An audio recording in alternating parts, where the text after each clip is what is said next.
Yo cuando llegué a Chile el 20 de agosto del 2019, comencé a conocer un poco la realidad filtrada, qué sé yo, por la televisión, los canales abiertos.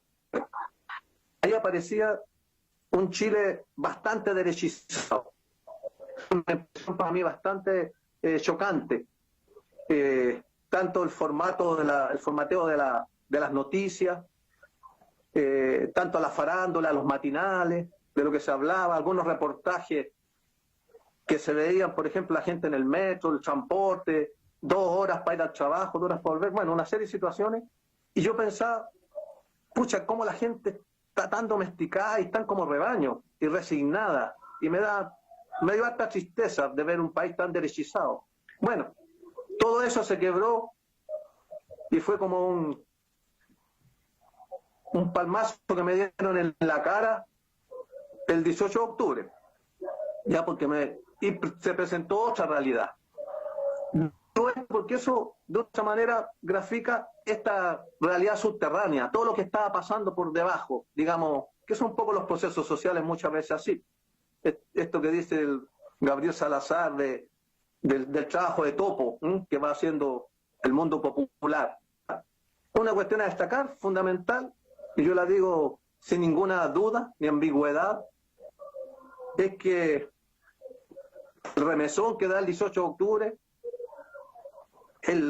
la característica esencial tiene que ver con la intensidad, yo digo, de las últimas 2 décadas, la intensidad y el empleo de la violencia. Creo que es una característica, porque claro, habían habido manifestaciones no más AFP hace unos años, marchas de cientos de miles de personas masivas, y no había pasado nada. Y el 18 de octubre marca un salto cualitativo en eso, ¿ya? Y comenzó una cuestión, pero una marea poderosa, que arrasó con todo, y que llevó a colocar, yo creo, ya en noviembre, cuando hacen el acuerdo el 15 de noviembre, ya colocó a todo lo que es la institucionalidad, a los poderes constituidos, a la clase política, todo en pánico. Yo fui viendo cómo fue cambiando todo el panorama y cómo fueron cambiando los rostros. Esas figuras que aparecían en los matinales, ahora tenían el rostro desencajado y en pánico. Y sin saber nada de política, comenzaron a hablar puras estupideces, comenzaron a llevar analistas para que les explicaran que por qué estaban quemando la ciudad, por qué no se podían andar tranquilos, que ya no están respetando a los pacos. Es decir, todo el nivel de insurgencia, de desborde que había, bueno, era un Chile diferente. Yo decía, puta, esto no va a acabar. Yo me sentía como medio abogado, como diciendo que continúan, y además, puta, perdiendo los ojos, siendo reprimidos, y continuaban ahí, y seguían, y más gente sumando. Es una cosa que, bueno, yo inclusive en un momento llegué a imaginar que puede haber un quiebre institucional. ¿Ya? Yo diría como el 10 de noviembre, además viendo la tele todo, yo dije, a cualquier momento la contingente de masa va a ir para la Alameda, va a llegar a la moneda y va a quemar la moneda. O sea, claro, prácticamente ya está, me faltaba un paso nomás para ir a tomarse ese símbolo y a restituirlo para el pueblo. Fue muy significativo y relevante todo lo que hubo en términos de cachetear al sistema, en términos destructivos. Se quemó, se destruyó, fue un tsunami que arrasó con todo. Y un poco el mundo popular dijo, aquí estamos reconociendo nuestro poder, y se sintieron fuertes. Y en ese sentido, a mí me parece que el conflicto social de una u otra manera va a ir escalando en términos de agudización. Y en eso yo creo que el pueblo o el campo popular tendrá que dotarse de los instrumentos materiales. Yo creo que en términos de responsabilidades, claro que hay que irse pensando y preparándose en función de esos escenarios. Con las piedras y las barricadas Yo creo que no se triunfa. Yo creo que no se triunfa. Podrán construir sus diversos instrumentos. Yo no digo en términos absolutos, pero creo que se van a necesitar esos instrumentos materiales, de diferentes niveles y de cualificación, pero se van a necesitar en un momento. El 18 de octubre le dio la razón a los sectores más radicalizados. No le dio la razón a los pacos rojos. Porque yo digo, ¿y por qué no salieron ahora los pacos rojos? Fueron a la Plaza de la Dignidad y a parar. No, ¿por qué no salieron? Se jodieron, po. Estaban totalmente equivocados ellos ahí siguiendo órdenes partidarias. En el fondo, yo me atrevo a decir que esos partidos llamados populares de antes o de izquierda le han hecho un tremendo...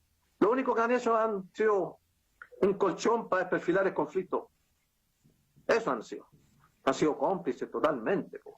Y yo por eso hago un reconocimiento y celebro la persistencia de quienes mantuvieron 2000, 2003, 2005 para adelante, un poco la llama de la rebeldía, y que fueron estos sectores más radicalizados, marxistas insurreccionalistas, que les llaman algunos, otros medio anarquistas, todas esas tribus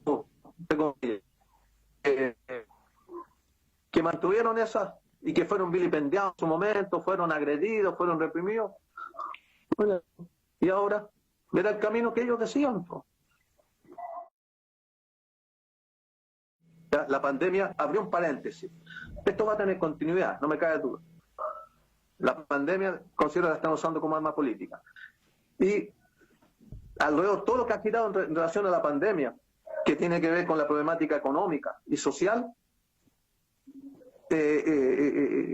toda la ingeniería política que han realizado hoy día, yo creo que apunta, yo por lo menos la opinión que yo tengo, yo creo que apunta preveniendo el tsunami posible, tsunami social. Yo creo que el problema que ellos están visualizando, y eso habla de la profundidad de la crisis que hay, que es que puede estar en riesgo el modelo.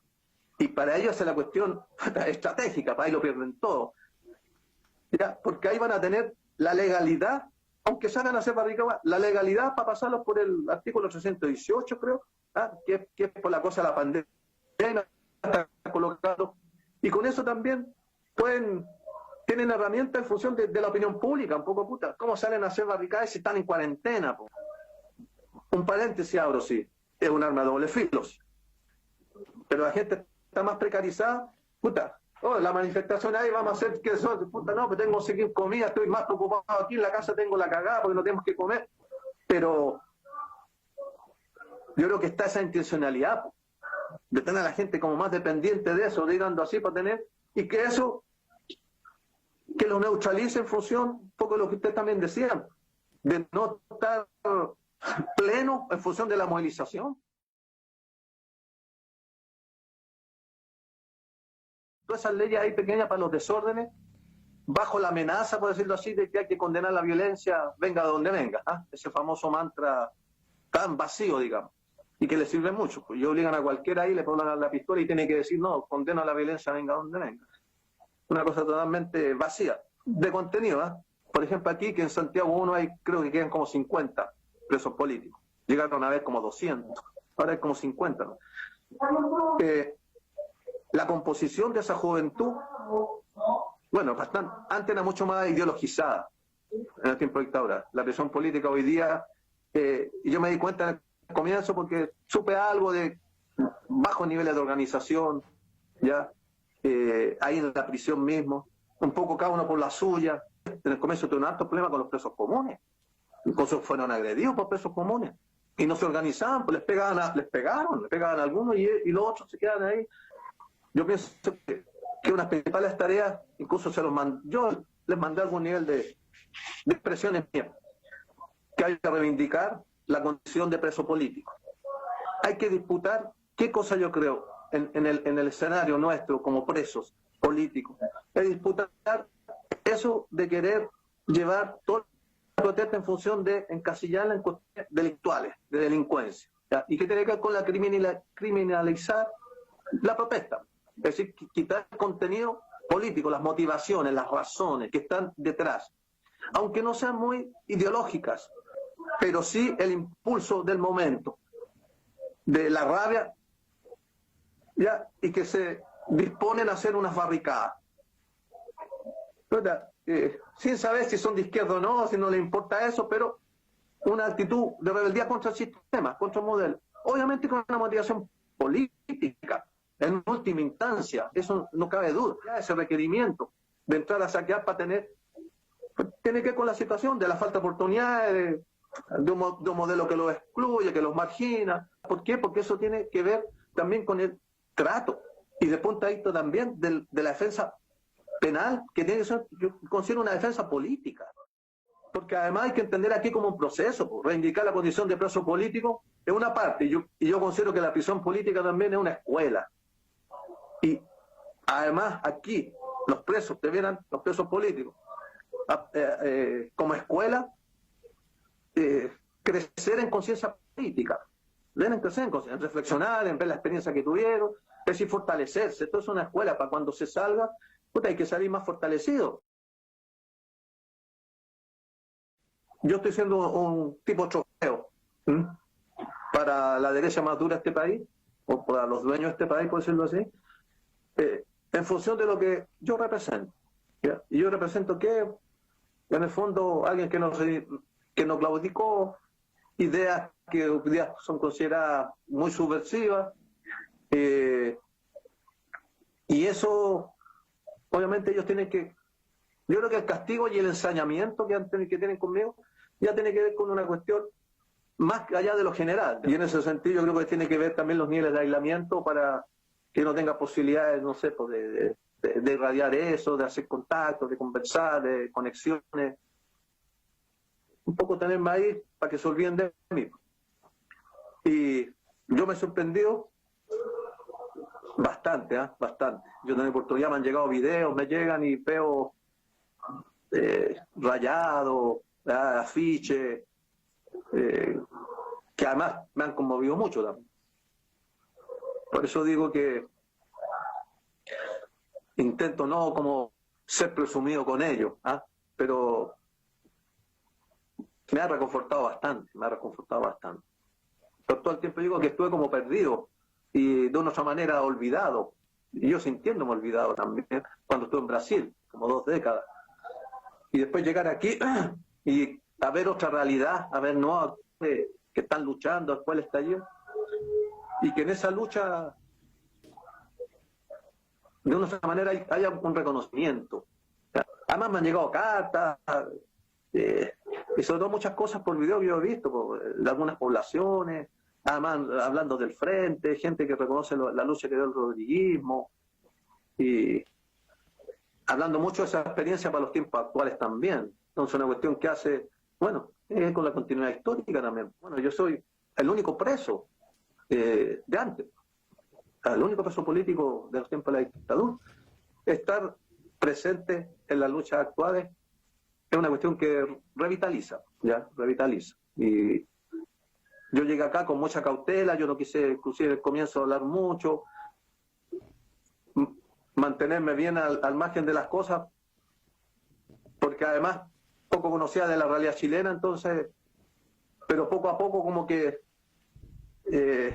me he ido